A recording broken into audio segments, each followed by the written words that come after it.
আসসালাম। হ্যালো, আসসালামু আলাইকুম। আসসালাম। হবিগঞ্জ সদর থানার ওসি স্যার বলছিলেন? জি হ্যাঁ স্যার। আচ্ছা, আমি ঢাকা থেকে সাংবাদিক শরীফ বলছিলাম। জি বলেন।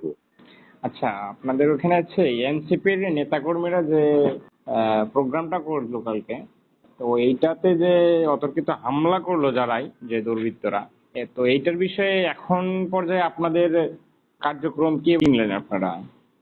আমরা আমাদের মধ্যে কাজ করতেছি, আমরা অভিযোগ বিষয়ে তদন্ত করতেছি, অভিযোগ প্রাপ্ত সার্কেলের কথা আমরা, ঠিক আছে? আচ্ছা আচ্ছা ম্যাডাম, আপনার কথাটা বোঝা যাচ্ছে না ক্লিয়ার। হবিগঞ্জ সদর থানা। জি, আপনি কোন পোস্টে আছেন? Sub inspector. আপনি আচ্ছা, আর এনসিপির নেতাকর্মীদের উপর যে অনাকাঙ্ক্ষিত ঘটনাটা ঘটেছে, হামলা হয়েছে, তো এইটার বিষয়ে আমি জানার জন্য আমি স্যারকে ফোন দিয়েছিলাম। আচ্ছা, এটা আপনাদের প্রশাসন ওইখানে ঘটনাস্থলে উপস্থিত থাকা সত্ত্বেও এত বড় একটা ঘটনা ঘটলো, এবং ওইখানে আপনাদের প্রশাসনের পক্ষ থেকে কোনো পদক্ষেপ নেওয়ার কোনো চিত্র দেখা যায়নি, তো এইটাতে কি আপনাদের প্রশাসনের কোনো গাফিলতি আছে?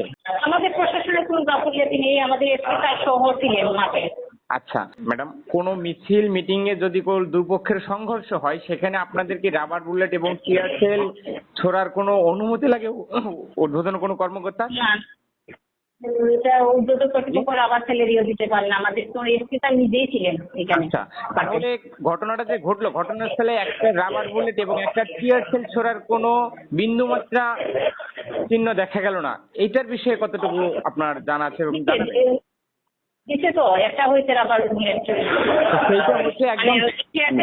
নিচে করা হয়েছে, একটা একটা করাই তারপরে চলে গেছে। আচ্ছা, সেইটা হচ্ছে একদম শেষ পর্যায়ে যখন হ্যাঁ। ওখানে দণ্ডটা থেমে যাওয়া যাওয়া অবস্থা, সেই সময় কিন্তু শুরু থেকে তারা কি করলো, এবং আমি ওখানে দেখেছি যে প্রশাসন যেখানে উপস্থিত ছিল প্রায় 7-8 জন, প্রশাসনের ঠিক মাঝখান থেকে একটা ছেলে তাদের উপর লাঠিচার্জ করেছে।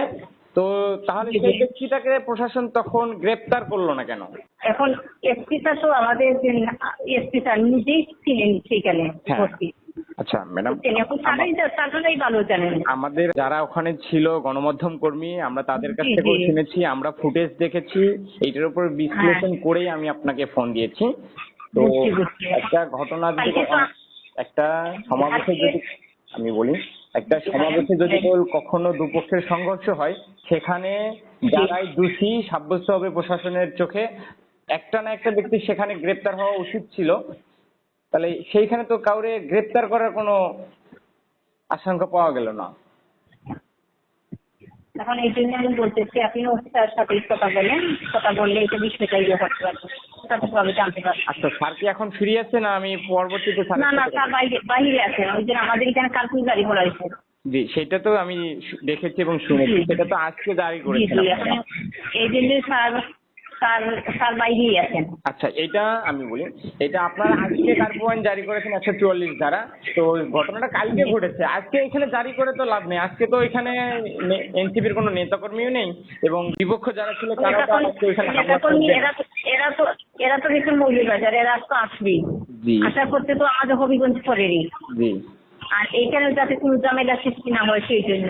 সেটা ঠিক আছে, যেহেতু এই ঘটনাটা কালকে ঘটেছে, এখানে আজকে কার জি, পয়েন্ট জারি এটা তো করেছি আর না অনেকেই করেছি, চেষ্টা এটা করছে কখনো কাজে আসবে না।